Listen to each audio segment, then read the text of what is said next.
Let's kick on one. We're going to add a bunch of time to it. One is over here on the side, if I remember correctly. We're going to put 25 minutes. Main thing we're after, because this system has blowout valves at the end of the line. Right. So the lateral lines will drain themselves. It's the main line that doesn't. Okay. And so right now what we're getting ready to do is we're going to go around front, hook up some air, and blow out the main line. Okay. If you want to pause it, because we'll have to walk for a minute. That's okay. We're going to load it all up to our family YouTube channel. I got it. I got it.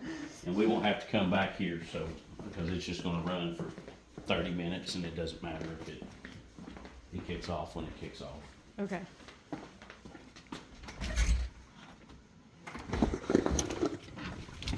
The most important part of it is going to be you've got to have an air compressor that will sustain enough air. I only put about 90 pounds of pressure through the zone, because anything higher can damage the valve. It could damage a head. It's just too much. Okay. So I always try to head it off about 90 psi safe. I don't like to go over that. But the first thing we'll do is shut it off the main supply line and drain the main feed. So you may want to walk on the other side and look down in this hole here.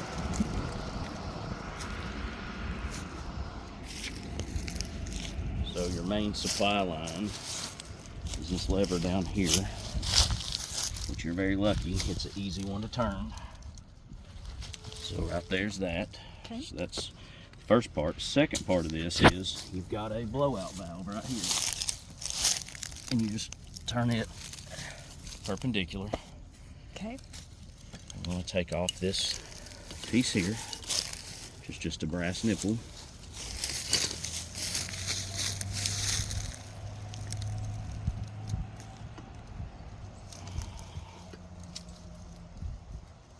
So you turn the water off on the main. Uh-huh. So does that mean that the house doesn't have any water at the moment? No, this is isolated. I see. Okay. This is isolated. So when I take that out, this water that's in here Uh-huh.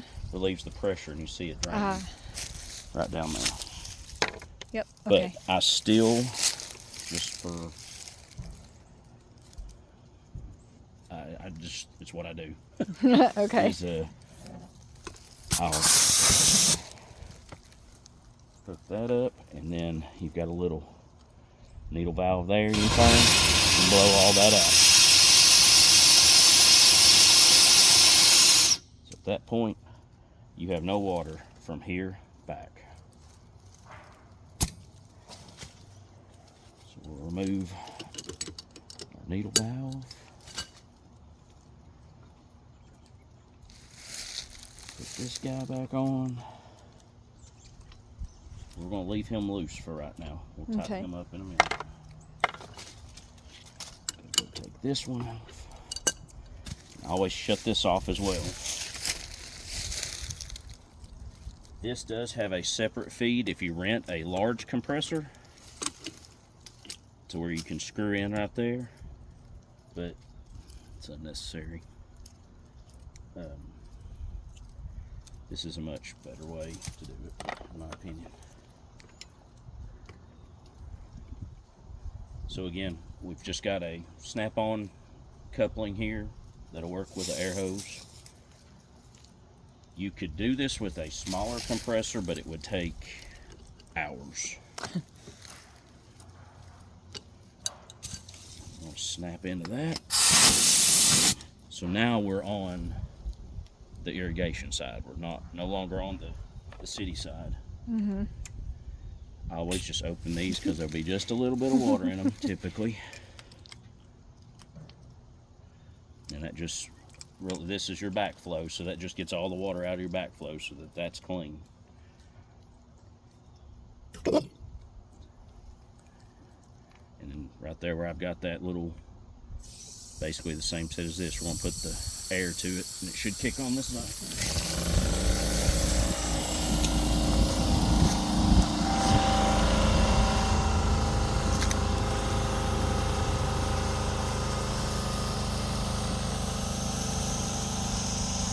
So basically I give it typically 10 minutes. Since you've had the system off, and again, this system has those reliefs on every lateral line, the main line, which the main line goes right down this side all the way around and comes up on the other side. It ends somewhere about where that big pine tree is. It's somewhere over there. Do you know if when it goes down and comes back up, does it go under the driveway? It goes under the driveway in a couple of places. And I would almost guarantee place number one, right here, this big tank. And place number two,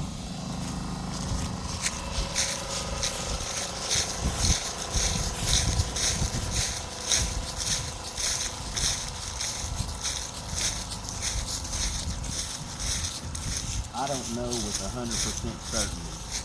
I think it's this crack, but it could be this one. I don't think there's anything down here. I know there's another crack there too, but I don't think there's anything else here. How does it get up here? Because that turnaround down there. It goes on the all the way to the end. The outside. And then up. Yeah. It doesn't go underneath anything here. Now there is another spot where this used to have irrigation from here down. Right. And it's going to be, again, one of these cracks. This is our electrical. This is our internet cable, crack. Yeah. So. and it could be any one of them, but somewhere it comes back over here and tees in. Now, there is a zone over there too that came across the front, so it could come in over there. Oh, I see. So I've never been able to distinguish where it crossed here. So that zone and this zone are connected across the front porch? Yes. I see. Okay. Yes. All right. And as far as where, and I've really never done anything as far as digging, and all this was established stuff, so I have no idea. Don't blame me. It even could potentially, it's possible that it could be one of these cracks. Although that's a stress, I mean, that's been one, a relief cut or whatever they call them. But you got this crack here. I don't know, but I do know it cuts across somewhere up there, and then right over there around that tree. Okay. And I think it's just where it closes the loop. Okay. I'll show you real quick over here.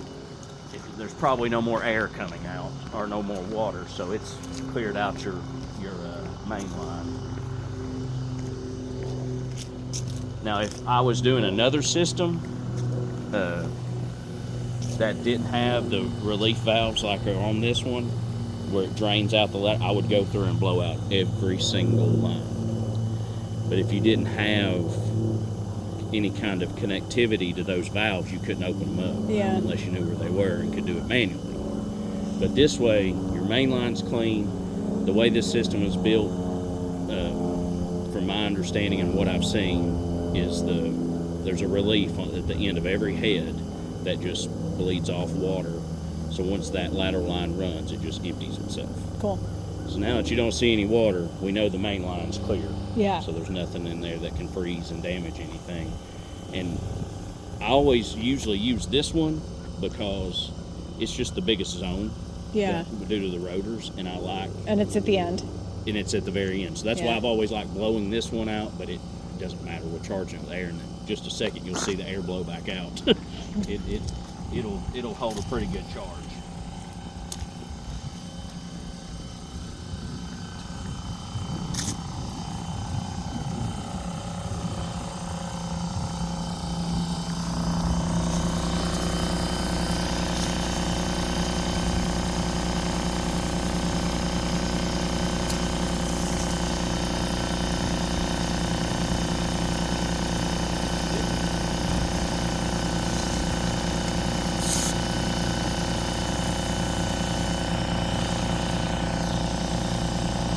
Because I have the valve open, so it's not gonna hold there.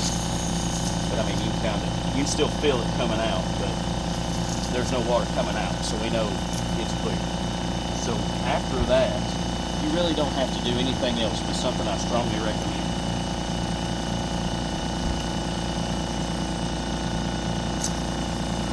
Just some electrical tape or any kind of just something to seal up these valves, these little nipple valves. I think I call them needle valves. I just want to keep water from getting in the top of them. You want it now or inside? So I'll take just some tape, put over each one.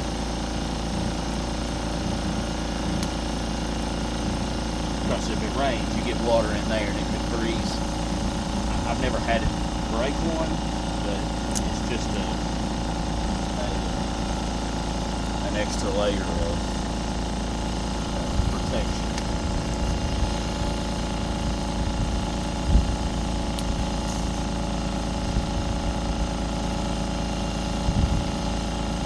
Just something real. Keep water from getting back out on there. And I also shut these back off. So like where it turns, if it's in line, that's open.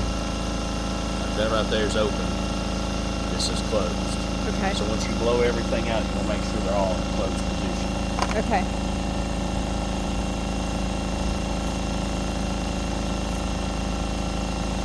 Because if not, if something were to happen, water get in there, you can get some damage. Now some people take these down in the winter. A lot of that is due to theft. I know it's hard to believe somebody would steal something, but you know, there's a lot of brass here and there's a lot of copper. Yeah. This one is hard. Somebody could cut it off and take it, but it's not. It's got one end that's got a compression fitting on it, but this end does not. So I never took this one down because somebody'd have to have a saw out here to cut it. Yeah.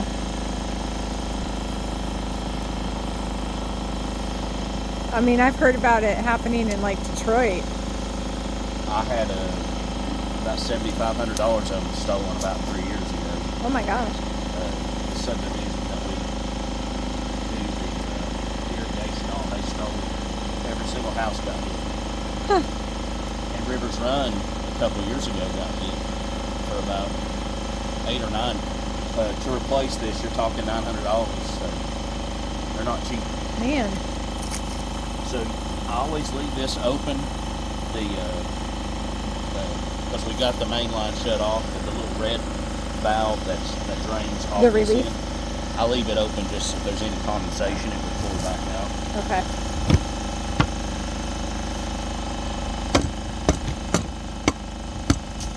That is actually it.